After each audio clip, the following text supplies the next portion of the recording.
because the other two therapists, they were more like counsellors, and obviously when you're suffering with bad OCD, you don't want a counsellor, you want a therapist who can help you conquer this head on.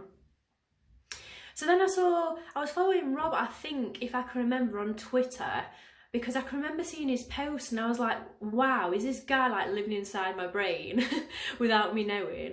And a lot of his posts, I was like, he gets it, like he understands OCD like more than the other therapists have.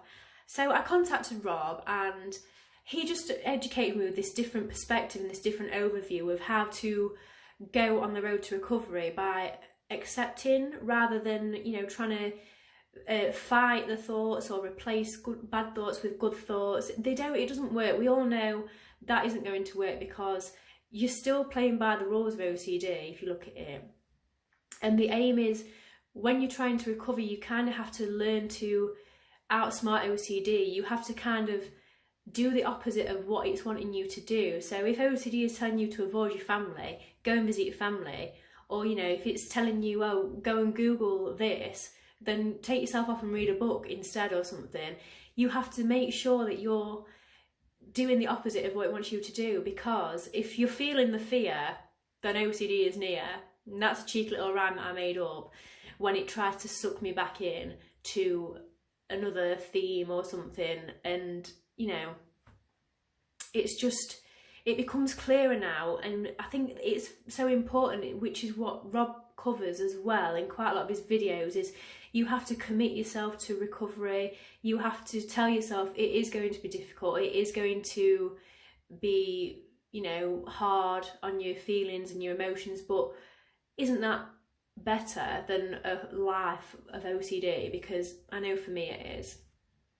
And you really have to dedicate yourself to this recovery, because if you really want it, you can do it. Like, I am getting so close to recovery now that I'm able to do things that I wasn't able to do before. And I'm even trained to be a therapist myself now, and hopefully I can help some OCD sufferers in the future. But, you know, the compulsions as well, they've got to go. You have to tell yourself, I'm not doing the compulsions, they've got me nowhere, and what is the point of them? The compulsions are pointless.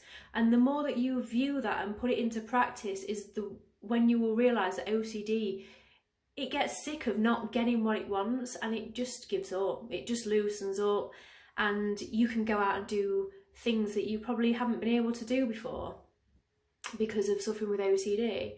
And you just have to, as counterproductive as it is, you have to control it by not trying to control it. It is very, very, like, what?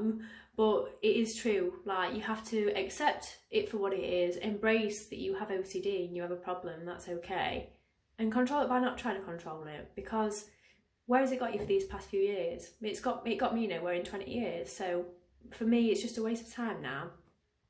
But yeah, and I think as well what I want to include is that it's very, very, I'm a bit of a bugger for this actually, because Rob tells me a lot all the time, oh, you're so hard on yourself, you know, you want everything perfect all the time.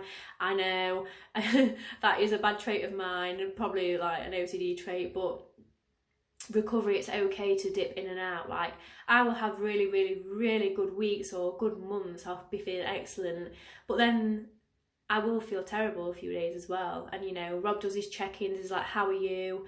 1 week I might be like, oh yeah, I'm fine, Rob, yeah, loving life. And then another week I'll be like, Rob, I've gone back again, I've sunk in the sand again, OCD's got me.